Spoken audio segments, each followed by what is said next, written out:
What if I told you that every advertisement you see today, from Nike's "Just Do It" to Apple's minimalist campaigns, was born from wartime manipulation? The same psychological tricks that convinced millions to storm beaches and ration food now convince you to buy shoes you don't need. During World War II, governments spent billions perfecting the art of mass persuasion, creating propaganda posters so powerful they changed human behavior overnight. These weren't just colorful images. They were psychological weapons designed by the world's brightest minds. And when the war ended, these techniques didn't disappear. Madison Avenue advertising executives, many of whom had worked on wartime propaganda, simply rebranded these manipulation tactics for corporate America. The result? A multi-trillion-dollar advertising industry built on wartime mind control. This isn't conspiracy theory. It's documented history that big advertising doesn't want you to know. By the end of this video, you'll never look at advertisements the same way again. Hit that like button if you're ready to see how deep this rabbit hole goes. Subscribe because this channel exposes uncomfortable truths. And comment below which modern ad you think uses these tactics most effectively. Picture this. It's 1942, and you're a government official facing an impossible task. You need to convince millions of ordinary citizens to send their sons to die overseas, donate their savings to war bonds, and accept severe rationing of food and supplies, all while maintaining morale. How do you do it? You create the most sophisticated psychological manipulation campaign in human history. The U.S. Office of War Information employed over 5,000 people at its peak, including psychologists, artists, and advertising professionals. They weren't making posters for fun. They were weaponizing human emotion. Every color choice, every word, every facial expression was scientifically calculated to bypass rational thinking and trigger immediate emotional responses. Take the famous "We Can Do It" poster featuring Rosie the Riveter. You know this image, right? But here's what you don't know. It wasn't about empowerment. It was about getting women into factories to replace men who were fighting overseas. The flexed bicep, the confident expression, the direct eye contact, all designed to make factory work seem heroic and desirable. And it worked. Female employment in manufacturing increased by nearly 500% during the war. But the real genius was in the fear-based propaganda. "Loose lips sink ships" wasn't just a catchy slogan. It was a masterclass in creating paranoia. By making everyone fear they could accidentally kill their own soldiers through careless conversation, the government turned ordinary citizens into self-policing surveillance units. Neighbors reported neighbors, family members questioned family members. Fear became the ultimate motivator. The British took it even further with their "Keep Calm and Carry On" campaign. Notice something interesting? This poster was barely used during the actual war. It only became iconic in the 2000s when it was rediscovered and commercialized. Why? Because modern advertisers recognized its psychological power. The combination of authoritative instruction with emotional reassurance creates the perfect compliance mechanism. Germany's propaganda machine under Joseph Goebbels perfected repetition-based persuasion. He understood that repeating a message enough times makes people believe it's true regardless of facts. Sound familiar? That's because modern advertising uses the exact same technique. How many times have you seen the same commercial in a single day? These weren't accidents. Top universities like Yale and Columbia had entire departments dedicated to studying propaganda effectiveness. They measured emotional responses, tracked behavioral changes, and refined their techniques based on real data. They discovered that images of children increased emotional engagement by 78%, that showing someone pointing directly at the viewer created a sense of personal responsibility, that using only 3 colors made messages more memorable.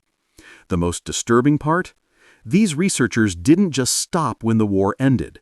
Many of them transitioned directly into advertising agencies, bringing their psychological warfare expertise with them. The Manhattan Project wasn't the only wartime program with lasting civilian impact. The propaganda machine's legacy lives in every advertisement you've ever seen. Now here's where it gets really interesting. When World War II ended in 1945, America had a massive problem. An entire propaganda infrastructure with thousands of highly skilled psychological manipulation experts suddenly had no enemy to fight. So what happened to them? They didn't just disappear, they went to work for Madison Avenue. Edward Bernays, often called the father of public relations, was advising both the U.S. government during the war and major corporations afterward. He literally wrote the book on propaganda, actually titled Propaganda, published in 1928. His techniques during the war proved so effective that companies like General Motors, Procter & Gamble, and American Tobacco hired him immediately after. His mission? Apply wartime persuasion tactics to peacetime consumerism. The transformation was seamless. Buy war bonds to support our troops became buy this car to support your family. The patriotic duty messaging simply shifted targets. Instead of asking citizens to sacrifice for the greater good, advertisers asked consumers to buy for the greater good of their own happiness, status, and success. Look at the Marlboro Man campaign that started in the 1950s. Before this, Marlboro was marketed as a women's cigarette with the slogan, "Mild as May." Sales were terrible. Then Leo Burnett, who had worked on war propaganda, reimagined the brand using World War II poster techniques. Rugged masculinity, independence, strength. The cowboy imagery was directly inspired by wartime posters showing strong, independent soldiers. The result? Marlboro became the best-selling cigarette brand in the world, and the campaign ran for over 40 years. But the real masterstroke was emotional manipulation through aspirational imagery. World War II posters showed idealized versions of soldiers, strong, heroic, attractive. Post-war advertising showed idealized versions of consumers, successful, happy, desirable. Both used the same psychological principle. Show people not who they are, but who they want to be, then promise your product will bridge that gap. The color psychology developed during wartime became advertising gospel. Red creates urgency and excitement. That's why clearance sales use it. Blue builds trust and stability. That's why banks and insurance companies favor it. Yellow grabs attention and suggests optimism. That's why McDonald's golden arches dominate the landscape. These weren't random choices. They were battlefield-tested psychological triggers. Repetition tactics intensified. During the war, the government repeated messages through posters, radio, newsreels, and newspapers. Post-war advertisers did the same across television, radio, print, and billboards. The goal remained identical. Bypass critical thinking through sheer repetition until the message becomes accepted truth. The bandwagon effect from propaganda posters translated perfectly to advertising. "Everyone's buying war bonds, are you?" became "Everyone's buying this product, are you?"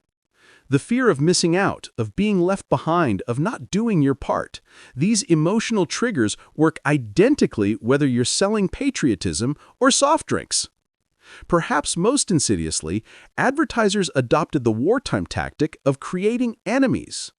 During World War II, posters depicted clear villains, enemy nations, saboteurs, disease. In advertising, the enemies became dandruff, body odor, outdated technology, unfashionable clothing. The message structure remained the same. There's a threat to your well-being, and our solution will protect you. The data-driven approach continued too. Just as governments tracked propaganda effectiveness through surveys and behavioral metrics, advertising agencies pioneered market research, focus groups, and demographic targeting. The science of manipulation simply found a new application, and it was incredibly profitable. Fast forward to today, and the propaganda to advertising pipeline has become so sophisticated it's invisible. You think you're making free choices, but you're actually responding to psychological triggers refined over 80 years of continuous testing and optimization. Social media advertising is wartime propaganda on steroids. WW2 posters had to grab attention in seconds as people walked past. Instagram ads have even less time. Studies show users decide whether to scroll past in 0.3 seconds. So, advertisers use the exact same techniques: bold colors, emotional faces, urgent messaging. But now they have something propagandists could only dream of: your personal data. Facebook knows your fears, desires, insecurities, and aspirations better than your closest friends. It feeds this information to advertisers who craft messages specifically designed to manipulate your individual psychology. Wartime propagandists had to create one-size-fits-all posters. Modern advertisers create personalized manipulation for every single user. The limited time offer tactic? Directly from wartime urgency messaging, WW2 posters screamed, "Enlist now!" Modern ads scream, "Order now before it's gone." The psychological mechanism is identical. Create artificial scarcity to trigger impulsive action and bypass rational consideration.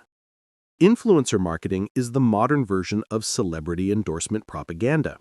During WW2, famous actors appeared on war posters to lend credibility and emotional appeal.